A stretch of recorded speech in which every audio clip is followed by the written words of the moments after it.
listening to Cain, Randy, and Brooke on Scratch the Vinyl. Scratch the Vinyl. All right, everybody. Welcome back to Scratch the Vinyl. You made it back for another week, and we are glad that you did. You guys keep coming back. You guys are like the dirty dog that gets kicked and keeps coming back to us and kissing us and loving us. So we appreciate you guys very much. And I got to say, I'm a little bit sad. My guy, the entertainment guy, Randy, is not here. Word on the street. I shook down a few people. They told me that he joined the circus. They told me that he quit everything in his life and he decided to be the strong man in the circus. So good luck to him. That's really not true. Randy just, he's doing the poker thing, everybody. He's a World Series of Poker player and he's a dang good one. And we wish Randy the best, but he's not going to be on this one. But who is going to be on this one is not only our guest, who I'll get to here shortly, but she is one of my favorite ladies. She makes me laugh, which is, well, it doesn't take much to make me laugh, but she really makes me laugh. So she's the red lip lady. She's the big red machine. She is Brooke Johnson. Brooke, how are you doing? I'm wonderful. Thank you. It always makes me feel good that you say that I make you laugh. I mean, you're like one in a million. No, we have the same sense of humor, I think, in a sense. So I like that. So I get along with you so well. But I'm doing great. I can't wait to talk to our guests today. Absolutely. But I got to ask you something though, Brooke, before we get going. I want to ask you how your 4th of July weekend was. I mean, did you make it back with all 10 toes and 10 fingers? Everything's good? I did. I'm kind of I'm not a big 4th of July fan, so I always hide behind like in the garage or whatever. But we had a lot of really big ones that were set like huge. They were beautiful and they were wonderful. But the whole time in my head, I'm like, it's gonna get knocked over. It's gonna go right in my eyeball. Right in my eyeball. Those words are gonna go. And I have to have a couple cocktails to kind of chill out. And before you know it, I'm in there just blowing stuff up. No, I didn't do that. But it was fun. It was a good time. How was yours, Cain? Mine was all right. I mean, I'm kind of over it, like I've had so many blow up in my face and everything else. Like, so what my son and I do is we go over to my parents' house and they have a nice big above ground pool and we float around in that and we let the neighborhood put on the show for us. So my son and I, it's our favorite thing. We just float around for like 3 hours and watch the neighborhood fireworks. It's fantastic. That sounds totally down my alley. I would do the same. That's kind of what we did. I mean, our neighborhood just blew up. It was so cool from a distance. But yeah, my friend works in an ER and she did for many years. And I've seen stories, pictures, and I can't do it. Speaking of pictures, Brooke, there was a rapper out there I wanted to touch on. I think his name's 4Extra. And he's on the No Jumper podcast as well. And I guess this guy, he was reportedly, he was on social media carrying like these, like illegal looking like M80 types, which I know that's not even the best thing you can get now. Talking about I'm going to blow somebody up, and like minutes later, I guess they initially thought he blew off his entire hand, but he blew off like oh man, did you see any of that? I did. I saw the picture of it and I was like, see, you got to be careful. You're not invincible.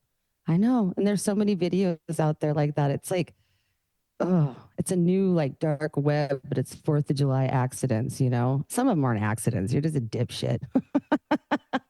Well, you know what it looked like? It looked like the scene on Tropic Thunder with Ben, where his hands are all blown apart. And that's so horrible. Like, I feel bad for this guy, but I'm like, I'm not holding these fireworks that he is and like doing dumb crap either. Yeah, and there's no corn syrup, I don't think, involved in red dye. I think that was real. I could taste it. No, that's blood. It sounds like he's going to be all right. It sounds like they sewed everything up. He only lost 2 fingers. He even lost vision, like he was blind temporarily from the flash and everything for a certain amount of time. So, I mean, I feel bad. Here we are we're more laughing about the 4th of July is such a ridiculous holiday where the Chinese are basically blowing us all apart, one firework at a time, right? And us making them too. Yeah, 100%. Like, it's like, I just feel bad, like, for all of the people that actually had to go through war. And now we're just going to have, it just sounds like a big war out there. And I don't know. I could go on forever about this, but I mean, maybe we need to save fireworks for like weddings and I don't know, divorces. That's something that I've been pushing for a while. I think that like massive divorce parties should be in, like fireworks, the whole deal. So I can remember one time going through the party store and I asked them where the divorce section was because we were doing a divorce party for a guy. And they looked at me like I was nuts. And I was like, sorry, I pissed in your Cheerios. Like, I'm sorry if your parents are divorced or whatever. The guy gave me this look. But I think that there's a massive market for that. Oh, 1,000%. I totally thought about that too. They need to have, there was something online that I did find though, because our friend of ours was, and we were having a huge party. Really, we just needed food and beer, but they have some decorations now and it's pretty funny. We had a massive party for mine. Well, let's not make them wait anymore. They look like they are prepped and ready to go. Let's bring our guests on right now. Our guests, one of them has been on the show before. They're actually one of our first guests on the show from the band again for the first time. Now he's here with his current band, or I think it's actually a rehash of an old band, and now they're newer and stronger than ever. So let's bring them on right now. We have Austin and Preston from Calling Connecticut. How are you guys doing? Doing great. So you guys are, so tell me a little bit, I'll try to address you guys one at a time so it makes it easier and not so awkward. Preston, tell me why you guys decided to bring back Calling Connecticut and how things have been going so far. So Calling Connecticut, the first time we did it was 10 years ago, I think, 9 or 10 years ago. Yep. And it was such a unique idea that we wanted to keep doing it. The first time it was pretty unmanageable. We had 9 members and we kind of worked ourselves into a situation where it wasn't really a group that we could take out and play shows very easily.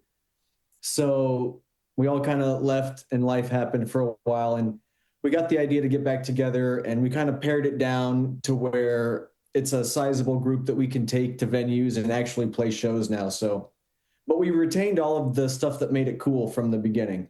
Man, it's great that you guys, I mean, a lot of times bands, I mean, I can count so many different bands that just fizzed out with me, that were good in the past. And then people just kind of move on and you never really come back to it. So it's great to see you back getting this band together. I've heard a lot of great things. You also play in Audition, correct? Yeah, I'm a member of Audition now, I guess. For one, congratulations for being one of our few returning guests to the show. I mean, that to us is a huge deal. Yeah, it's fun. I think what you guys do here is awesome. So thank you. Let's get a little bit more background on like what type of music you guys are playing with Calling Connecticut. So the idea, Jake, our bass player, he's the leader of the band. He came up with this idea like 15 years ago. He grew up playing in the symphony and he also was in rock bands. So he wanted to marry the two, he wanted to do like MTV Unplugged meets the symphony orchestra. And so that's what it was the first time. And we had like a 4-piece string section, guitars and piano, multiple vocalists. And we put together this show and it was all covers, but it was a huge range of different styles. And so that was the idea. And it went over really well. But like I said, it was pretty unmanageable.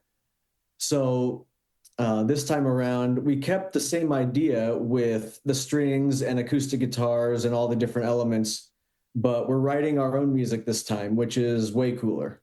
To me, it's always better. It took me a long time to get to that mindset where it's like, oh, I should move out of covers and everything, and I should just write my own music all the time. But to me, it's the most rewarding thing.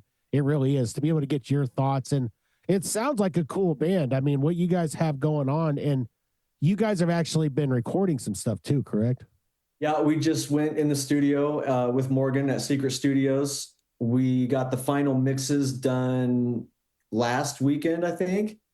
So it should be, I don't know, 3 or 4 or 5 weeks and the album should be available. Okay, for people like me, I know you're in three different, lots of bands. You're a seasoned musician, and I've got to hear Audition and also again for the first time.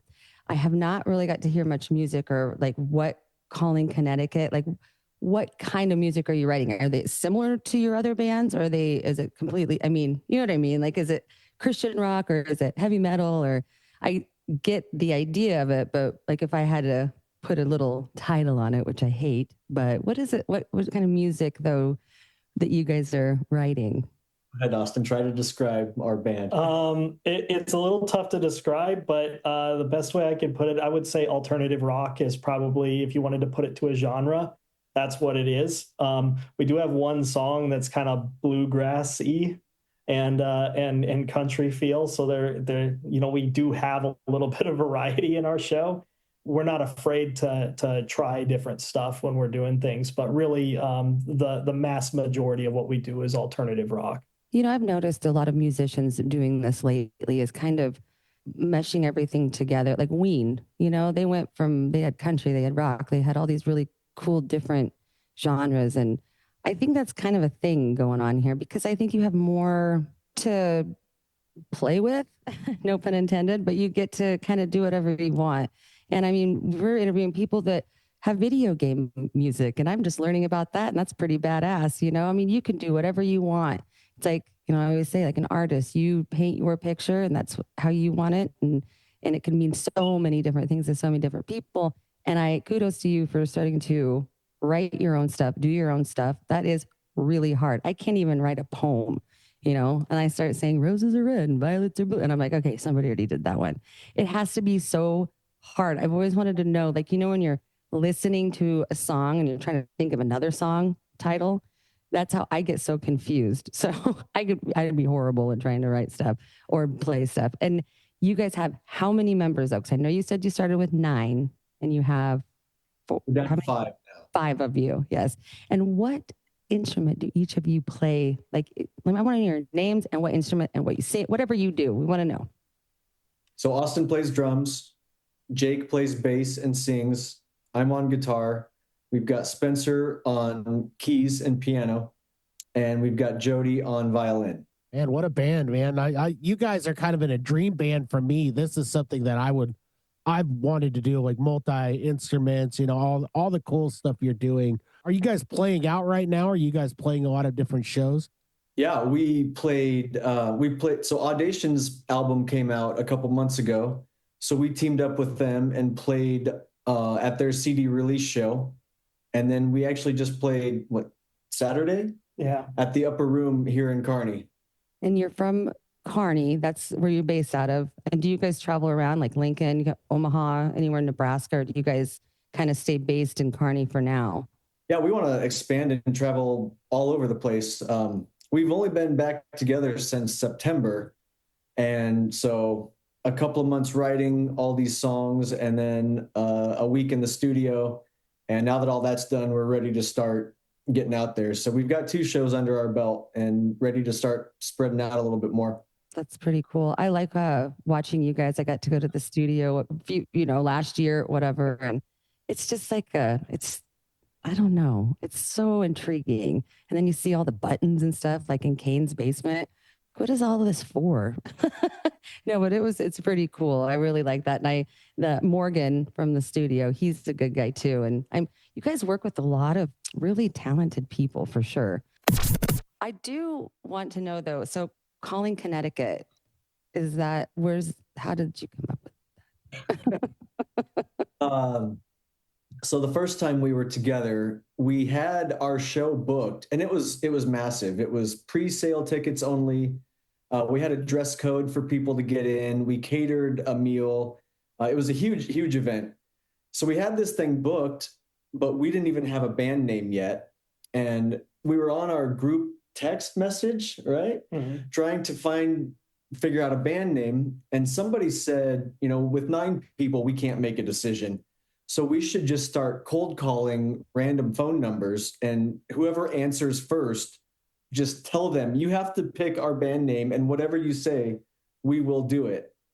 Well, in the age of smartphones with caller ID, people don't answer the phone. one of our members said something about we can't call local people, so we have to call Connecticut for some reason. I don't know what the thing was. She just said that. So somebody looked up the Connecticut area code. And so we just started calling Connecticut area code phone numbers. And of course, nobody answered.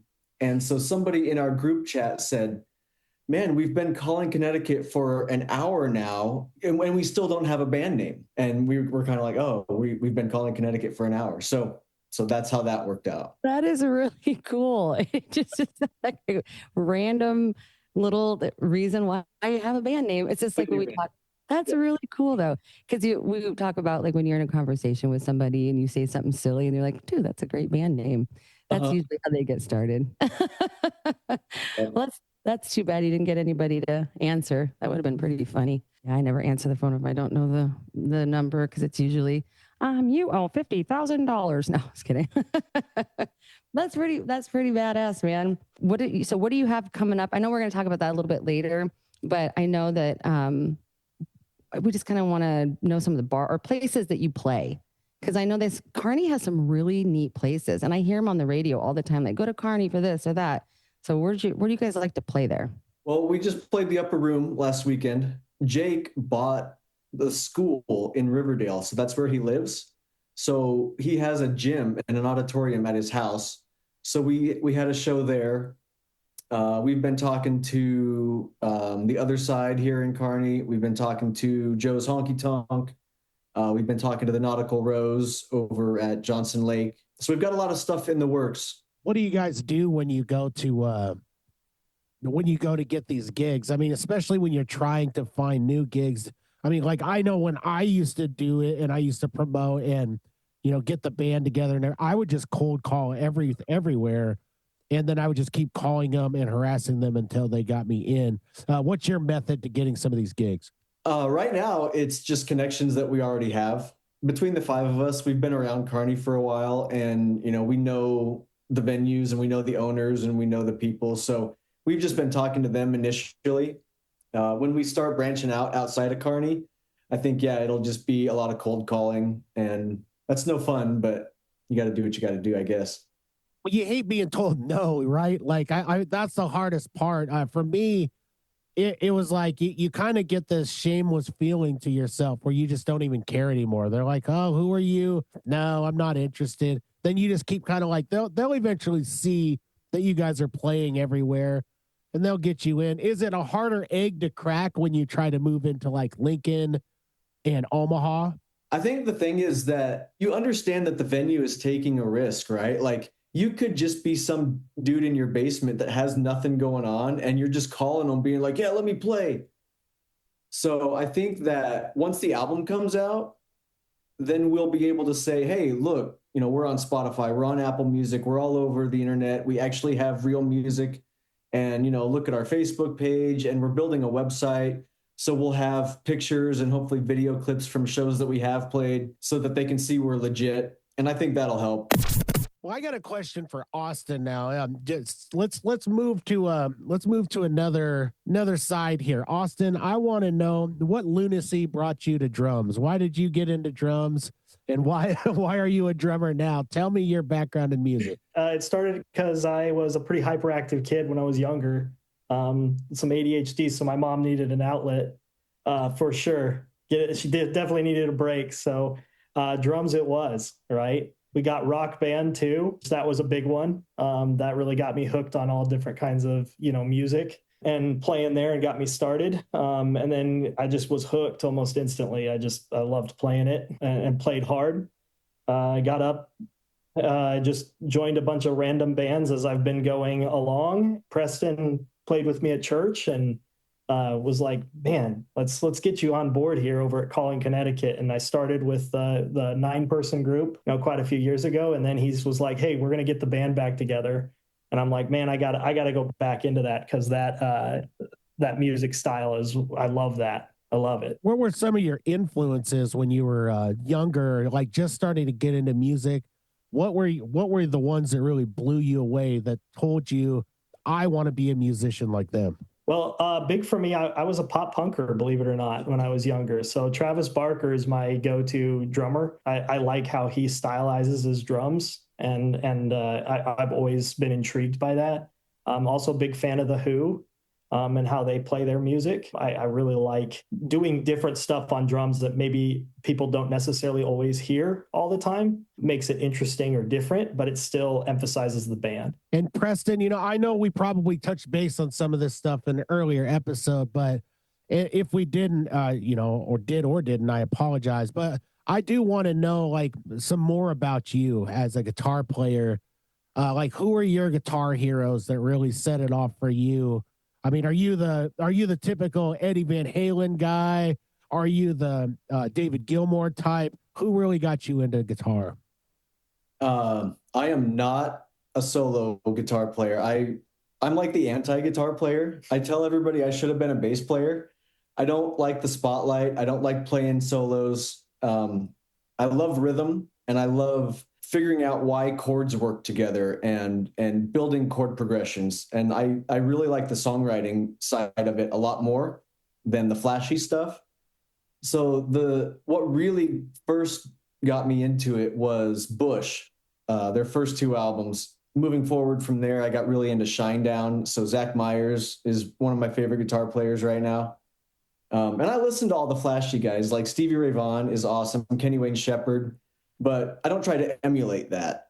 I just like listening to them. So yeah, my focus is melody and song structure. Well, it's interesting you say Bush because I listened to the Billy Corgan podcast because I'm a huge Smashing Pumpkins fan, and he had Gavin Rosdale on there. And the thing that I loved about that interview was that he said, I've never been interested in playing all of the same chords and all the same things that everybody else plays.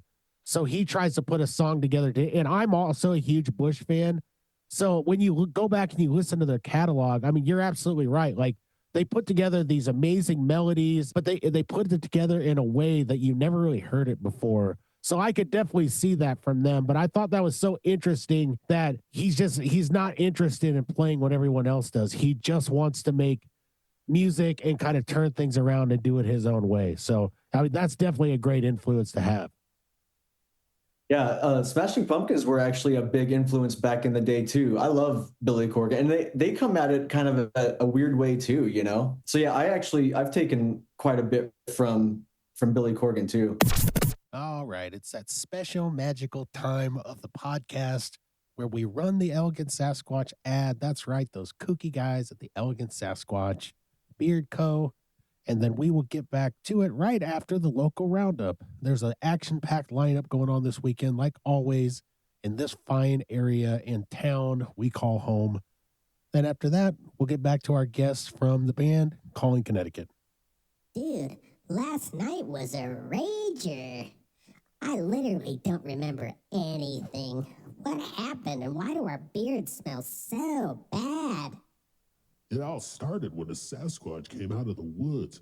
He was doing keg stands. He DJ'd the party for a while. He even brought a live skunk to hang out. It was epic. It was getting late when Sasquatch's skunk friend decided to spray his pungent odor everywhere.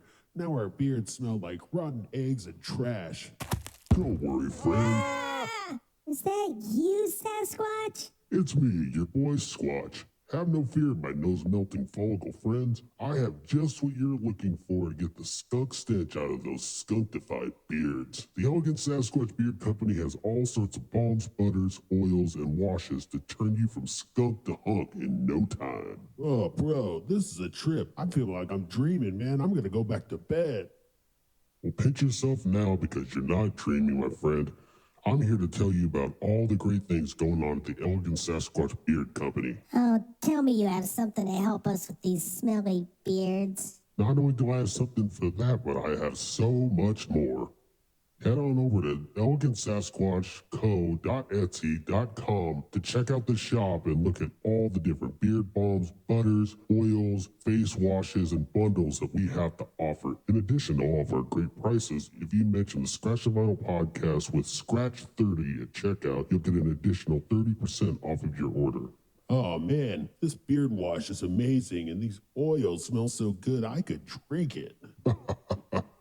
Oh, you foolish little human. That's not what they're talking about with hair of the dog. But seriously, Squatch, These scents are amazing. I already smell better. Well, on that note, it's time to grab another beer and oh, it looks like our friend the skunk just arrived. It's time to party. I call dibs on the first game of beer pong. All right, Lincolnites and those across the world looking in at this little area that we live, this little honey hole of awesomeness that we call home. Here's a local roundup, and there's a lot going on. So let's start at Gray's Keg, Friday night, doors at 8, shows at 9, no cover. I can't believe it. No cover for this show, but our friends at Pearl Parade are playing with Fractal, so you don't want to miss that show. Go over there, say what's up, and tell them that Scratch the Vinyl sent you and said hello. If you get hungry, going over to Tam O'Shanter's, the Tam now as they call it, it all used to be Tam O'Shanter's to me. Get yourself something to eat and then go back and rock out. Let's talk about Zoo Fest. The 52nd Zoo Fest is here, and it is going stronger than ever. The outdoor shows are going to be beginning this weekend, so Friday night, they've got an action-packed lineup, and then Saturday, of course, they do as well. So Friday night, they have the Bel Airs, Carolyn Wonderland, Blood Brothers featuring Mike Zito and Albert Castiglia, and then they have Chris Lager Band.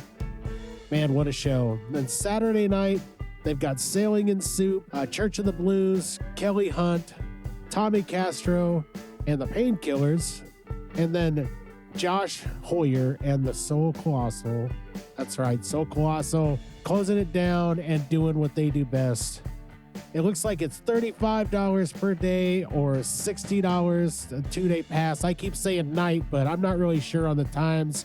So if you do need to check out the times, go to their socials, go to their page for all of the different things and times and figure it out for yourself. So, I mean, you can't really beat that. $60 for a 2-day pass. Go to Zoo Fest. Represent Scratch the Vinyl, everybody. They've also got some shows elsewhere going on, too, so we're going to mention those. 1867 Friday. It's not a show, but I think it's worth mentioning. They have the Super Smash Brothers tournament, so if you think you're good at Super Smash Brothers, get your butt over there, take your own controller, and try to be the best. To be the best, you have to beat the best, so go over there. Saturday at 1867. It looks like they have doors at 8, show at 8:30, 18 plus show, $13 cover. They have got Aurelius, Chronophase, Giblets, and Cyanide. So hopefully I didn't butcher those names. I think they were pretty straightforward. Sunday, they've got a show, door at 7, show at 7:30, all ages. Looks like another $13 cover. They have Crashing Wayward, Sunny Bee, and Grave Key. So what a show over there. Let's go over to Duffy's for a moment. Friday night at Duffy's, they've got a show at 9:30. No cover, 21 and over show. It looks like Machete Archive will be there with High Ruler. So you don't want to miss that one. You could just bar crawl and, just crawl up and down the sidewalks of Lincoln to these shows and party on.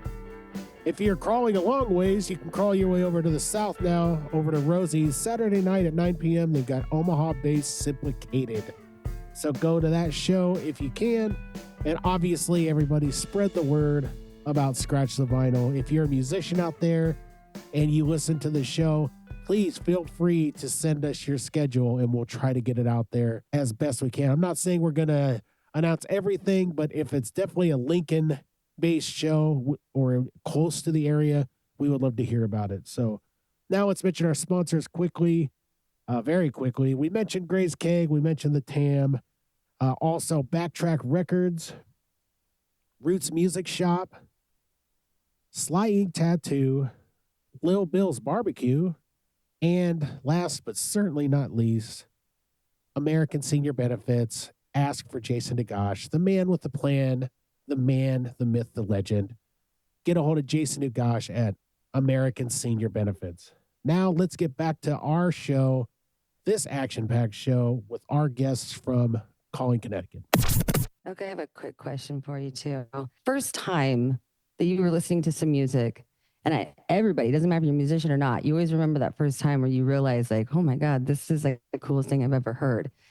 When was that moment and what song was it that you were like, I want to do this. This is, or like, were you like in fifth grade and broke up with your girlfriend and listening to, Wilson Phillips? I don't know, but whatever inspired this wanting to be a musician, the song, not but the song itself. For me, this is like completely out of left field. This won't make any sense at all. But the song that got me into music and made me want to do it was Gangsta's Paradise.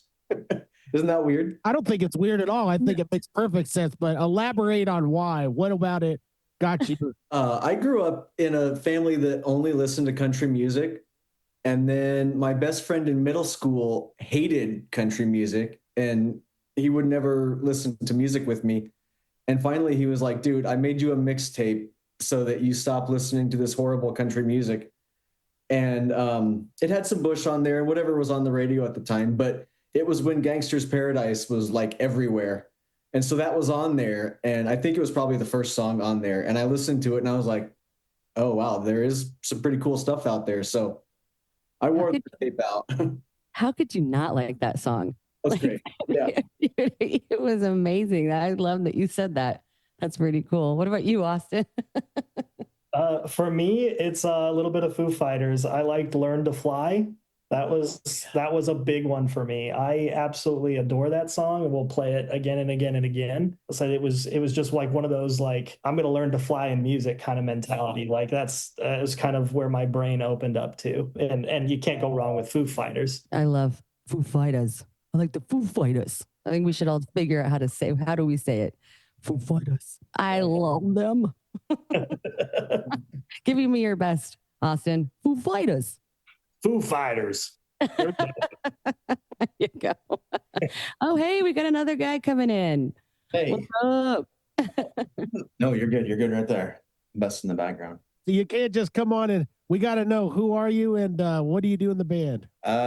Jacob Sykes. I sing and play bass. Awesome. Well, welcome to the show. Thank you. Thanks for having me. Jake, do you like Gangsta's Paradise? Do I like Gangsta? Sure. Who doesn't? Oh, the Foo Fighters.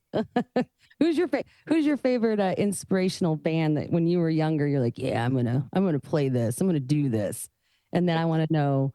I'm not like known as a great band, but I love Third Eye Blind, and a lot of my stuff, especially their newer stuff that nobody knows, I really enjoy it a lot. So. Sometimes you're like you go like on a road trip or something and you're with all these different people and they want to listen to their stuff and sometimes it sucks. And you guys, I could go on a road trip with you guys. Straight up.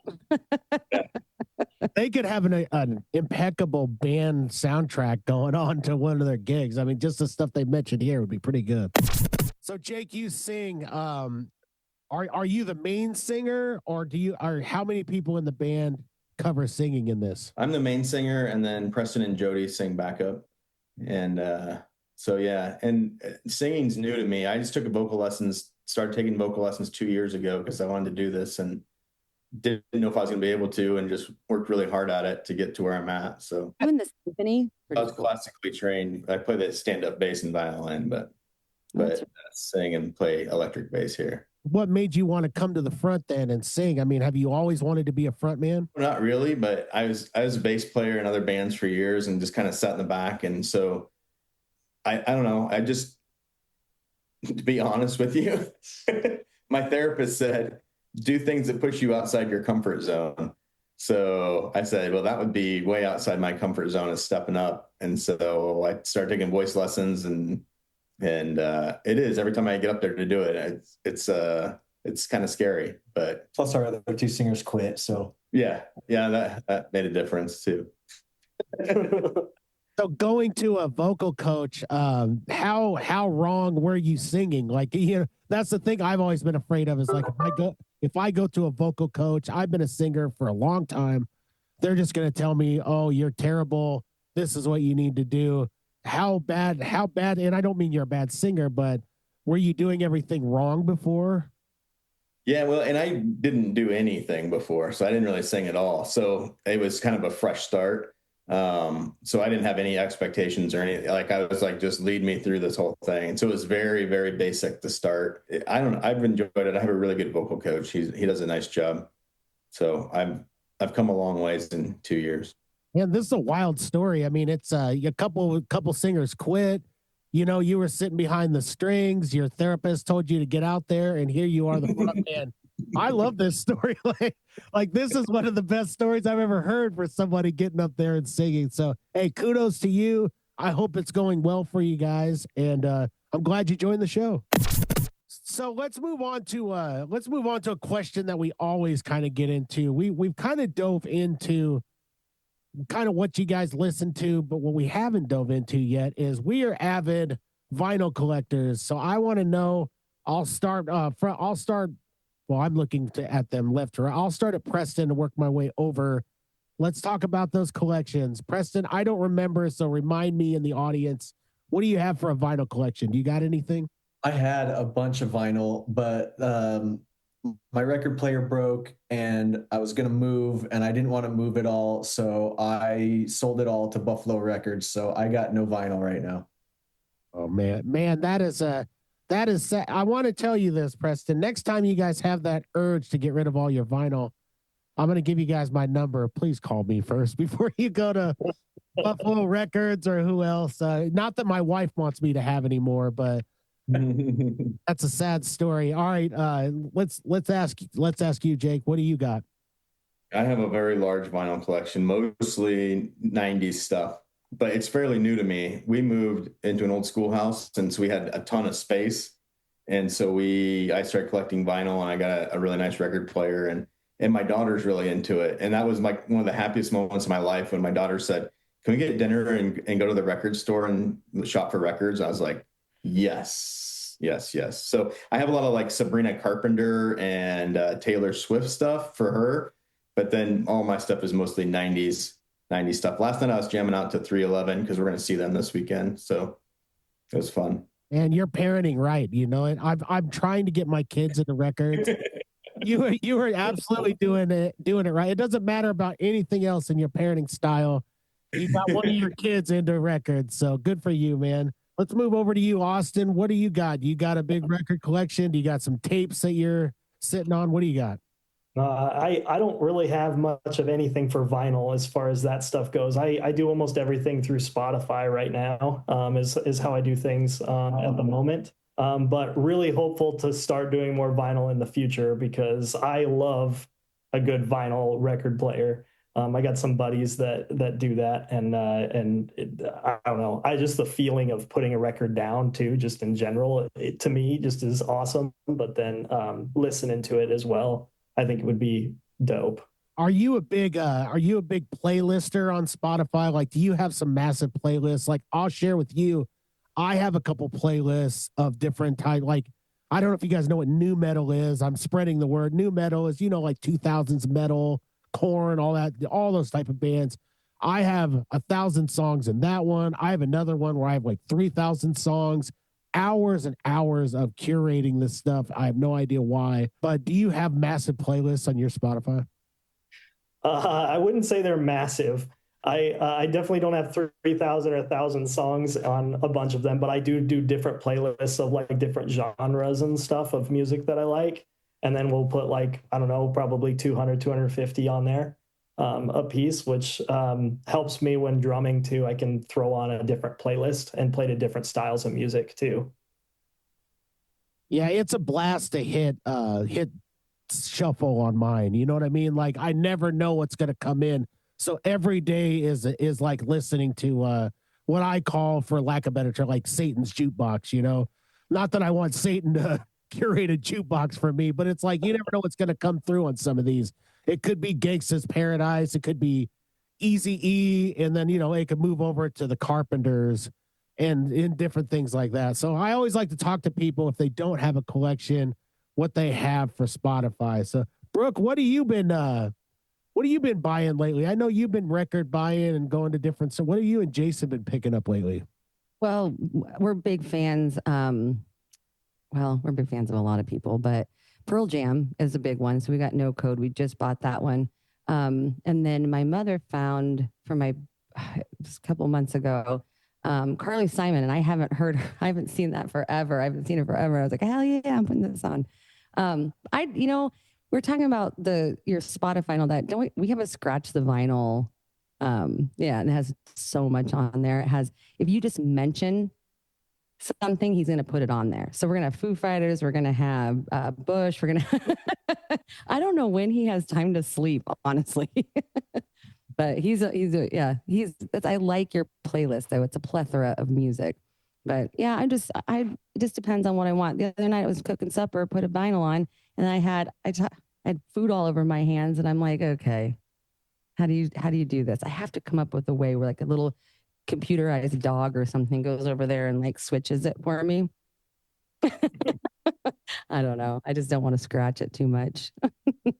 Are you guys, okay, out of all of them, CDs, 8 tracks, I don't know if any of you are old enough for those, vinyls, live music, radio, what's your favorite one?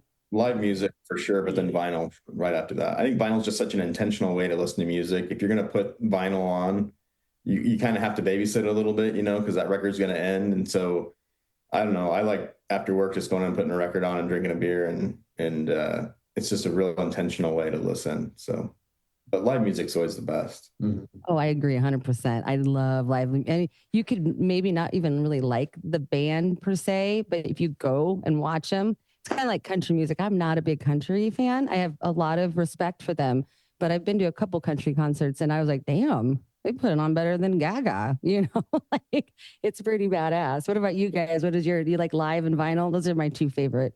Oh, live music is the best by far. Yeah. Yeah, I'm 100% live music. Yeah, especially when the band is entertaining to watch. I mean, it's worth its weight in gold, in my opinion. I agree with you 100%. I say that all the time. You can tell when a band meshes. You can tell when they get each other, when they're having fun. When you just watch people up there and they're just standing there playing the instrument, that's all they're doing. It gets boring pretty quick, and they could be the best musicians in the world. But I agree. I think all of these young people or even older people that are starting this out to have fun on stage. It's okay to mess up. It's okay to have your puke bucket and fill it up if you need to. It's okay to pee your pants, maybe, the show must go on, but have fun, right? And speaking of live, is there any like crazy stuff that's ever happened with a fan, like yelling something out or throwing something, a garment, or asking you to sign somewhere or anything like that? Is anything crazy with you guys? Just in general, from the... I played the band a while ago, and there's a guy that kept trying to feel girls up in the front row, like without them wanting that. And so when he turned his head, I whacked him in the back of the head with the end of my guitar. Boom. So he jumped up on stage to try to get me. And so I took my guitar off. I was going to hit him with it, but the police got him. And so that's the most interesting thing that's ever happened to me on stage. Good for you. I have a lot of respect for that, because if he would have been doing that to me, I don't think he'd still be alive. He's lucky he just got a guitar in the face. Yeah, right. It sounds like my old drummer who we fired, who went and peed mid-show.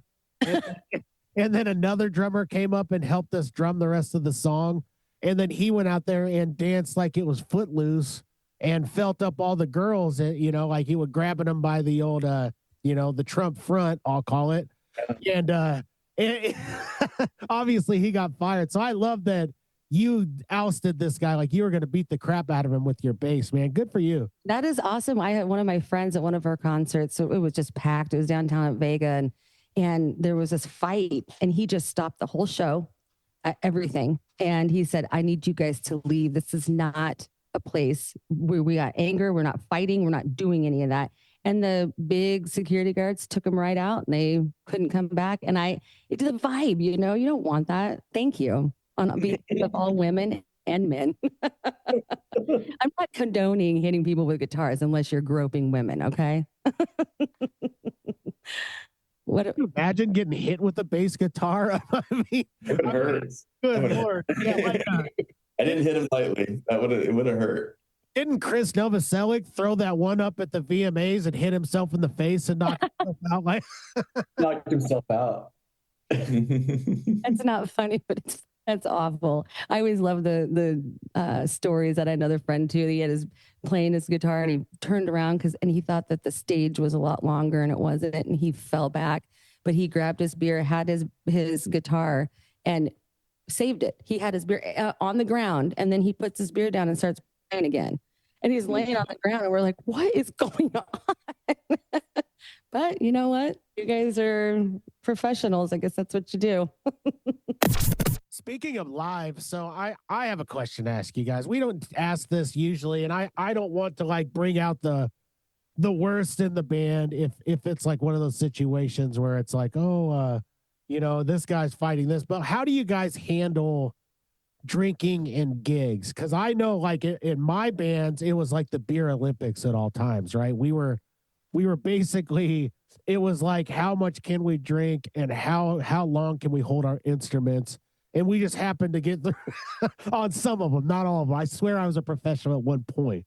But how do you guys handle it? I mean, do you guys have a band minimum? What do you guys do? Or do none of you drink? Well, I don't think there's really anything on, we don't have anything laid down right now as far as rules go, to be honest with you. But I don't know. To me, when I sit there and I'm thinking about going out and playing, I don't want to get trashed, when I'm on the kit. I sit there and I go, I'll have, a few beers and gets me all loose and ready to go. And then I'm good to go. Like, I don't need any more from there. I'll just drink water the rest of the time, usually when I'm playing. And then as soon as I'm done, then maybe I'll have a few after or something. But a lot of people do say that. And I had a friend that had it looked like a syrup bottle, but like a Jack Daniels or something, but it was syrup for his throat. So everybody thought he was taking shots after shots after shots. And so people were buying him more, and they had this line of shots, and he didn't drink during the, when he's performing. And I go, what are you going to do with all these? Like, wait till I'm done. He thought he was tricking the audience, thinking that he's already drinking, and it made it worse. So, I mean, if you ever want to do that, just go get some syrup. People buy drinks everywhere. Wow. It's a hard thing. It really is. I mean, people, especially as a singer, I could tell you that people would bring me shots and stuff all the time. And I, earlier when I was younger, I would take them and I would be like in another dimension by like 4 shots, right? And I would have to like really remember my lyrics, and it was not the way to go. But I know the trick for me is I would just hand them over to my guitar player, which was even worse, right? Because then you get them falling off. Yeah, they're getting wasted the whole time. You didn't turn into the Doors. You're not like Morrison, where he's like all of a sudden seeing. No, he was on something else, I think. Yeah, nobody wants to see that, Brooke. Yeah, no, my pants weren't coming down, and I wasn't doing the whole Jim Morrison thing. But I definitely was seeing another dimension at some point in my drinking. I just find it interesting. I know it's a strange question, but we got to go for the hard hitting questions here, the ones that people don't usually ask. And so we got to know, what do you guys do when you drink? And so I don't think you guys really drink that much as a band. I take it. In rehearsal, it's a bit more. The first version of this band back in the day, we go through like 6 or 7 bottles of wine per rehearsal. Yeah. It got pretty messy. We use those bottle of wines in a show where we put Christmas lights in them and decorated them. And that was the centerpieces. We had like a dinner show. Mm-hmm. And so we saved all our bottles of wine. It was pretty cool, but. That's cool. I went to, in Omaha, I went to Blue Moon Ghetto, and the drummer was trashed. I mean, trashed. And I had a couple of my friends with me that were musicians, and they were just pissed. And so one of them's like, should I just get up there and play? I'm like, because you could tell the band was really mad.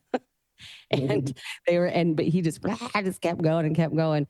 But I think he might have needed a little bass in the head, but. We play a Blue Moon Ghetto song? No. We play a Blue Moon Ghetto song. We play Shine all the time. I love that song so much. I have a friend that she can sing that. Like it makes me cry every time she sings it. I love that song. I want to hear it from you guys sometime. What's your favorite part about playing live? I mean, for me, it was like a moment when you have to win over the crowd. Like we would play the small town circuit. We would go in and we would look like not Motley Crue, but a Motley Crue. We would walk in and they would look at us and they would make all sorts of crude comments and, you are going to play that rap crap and all this. But we would have to win over the locals. And that was my favorite part, like the grind with the band of really winning them over and just getting through the set, each set, just trying to like really entertain. So like Preston, for you, when it comes to live, like what do you get out of it? Like, is there a certain high you get? Tell me what your favorite part is about playing live in a band. My favorite part about playing live is expressing yourself. You know, that's why we went to all originals. And with all the bands that I'm in, I don't want to play any covers. You know, I want it to be, you know, coming from us, from real, you know, emotions and things that we've gone through, because that's what people connect to. You know, I know everybody wants to sing along with Journey songs and Bon Jovi, and that's great. You know, throw a couple of those in there to get people singing, but like anybody can do that. Not everybody can take what they're feeling and put it into a song that works and that people like. So that's my favorite part, is when people connect with something that really meant something to you, and you know that you're touching them, and it means something to them too. You know, and I've also seen cover bands that will make it their own. You know, like there was a friend of ours did a Britney Spears song and made it like super rock.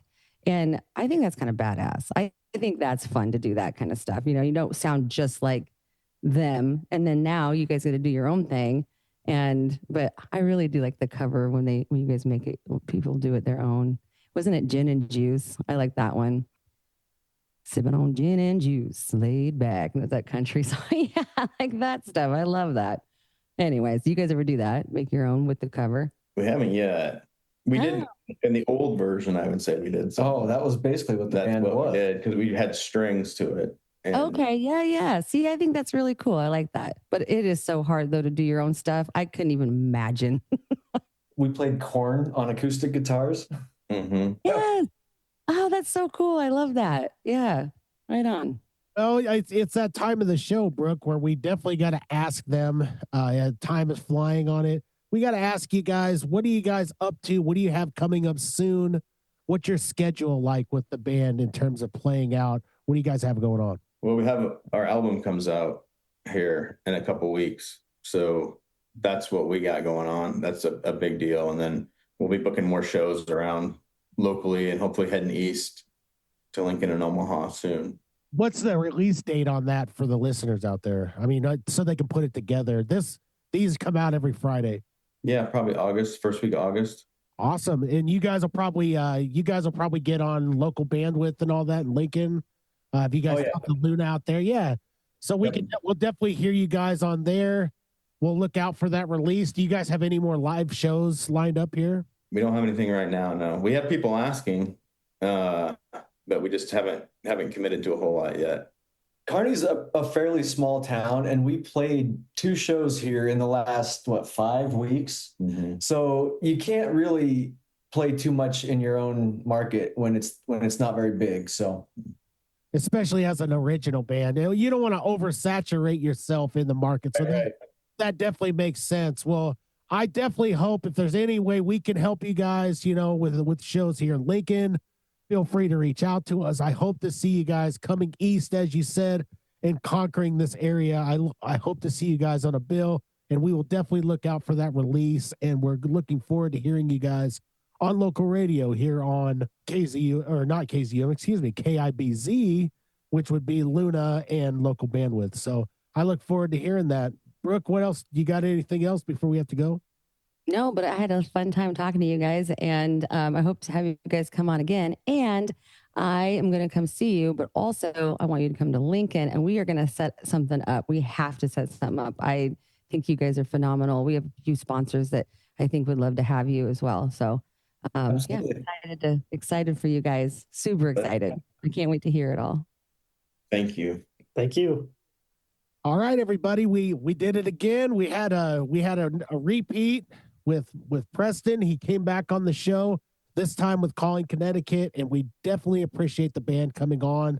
We wish you guys the best, and we hope to see you guys soon. Like all good things, this good thing has to come to an end. So for all of our listeners out there, all the millions, and I mean millions, Brooke, they're out there. We want to thank you guys for listening. Tune in next week. We'll catch you on the flip side here on Scratch the Vinyl.